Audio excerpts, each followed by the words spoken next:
বেশ খানিকটা ছোলার ডাল রান্নার ২-৩ ঘন্টা আগে ভিজিয়ে রেখেছিলাম। ভালো করে ধুয়ে নিয়ে জল ঝরিয়ে নিয়ে মিক্সির বাটির মধ্যে নিয়ে নিলাম। ওর মধ্যে আদা, কাঁচা লঙ্কা আর মৌরি দিয়ে এটাকে বেটে নিলাম। তারপরে একটা থালার মধ্যে যতটা আটা ততটা ময়দা নিলাম। পরিমাণ মতো হলুদ গুঁড়ো আর রয়েছে একটু ধনের গুঁড়ো দিয়েছি 1/2 চামচ আর দিয়েছি হচ্ছে জিরের গুঁড়ো। তারপরে দিয়ে দিলাম হচ্ছে একটু সামান্য করে খাওয়ার সোডা দিলাম। কোনো রকম পুর ভরা ঝামেলা ছাড়াই আজকে ডাল পুরি বানাবো। পরিমাণ মতো দিলাম চিনি, লবণ আর হচ্ছে রিফাইন তেল দিলাম। দিয়ে এটাকে ভালো করে ময়াম দিতে হবে। তারপরে দিয়ে দিলাম একটু হাতে ঘষে নিয়ে জোয়ান। তারপরে জোয়ানটা দিয়ে ভালো করে সমস্ত কিছু একসাথে মিশিয়ে নিতে হবে।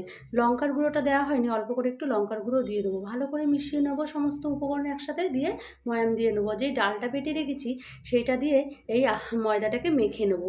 মাখাটা হয়ে গেলে তোমরা জলের ব্যবহার যদি প্রয়োজন হয় তবেই দিতে পারো, না হলে নাও দিতে পারো, না লাগলে নাও দিতে পারো। তারপরে এটাকে 10 মিনিট আমি রেস্টে রেখে দেবো। রেখে দিয়ে এরকম লেচি কেটে নিয়ে বেলনির মধ্যে বেলে নিয়েছি লুচির মতো করে। তারপরে তেলের মধ্যে দিয়েছি। এভাবে ডাল পুরিগুলোকে আমি ভেজে নিয়ে যে কোনো তরকারি, আলুর তরকারি, তারপরে ডিম কষা, চিকেন কষা দিয়ে কিন্তু ডাল পুরিগুলো খেতে ভীষণই ভালো লাগবে। তোমাদের যদি এরকম ভিডিও ভালো লাগে অবশ্যই একটা লাইক করো আর শেয়ার করো। নতুন বন্ধু হলে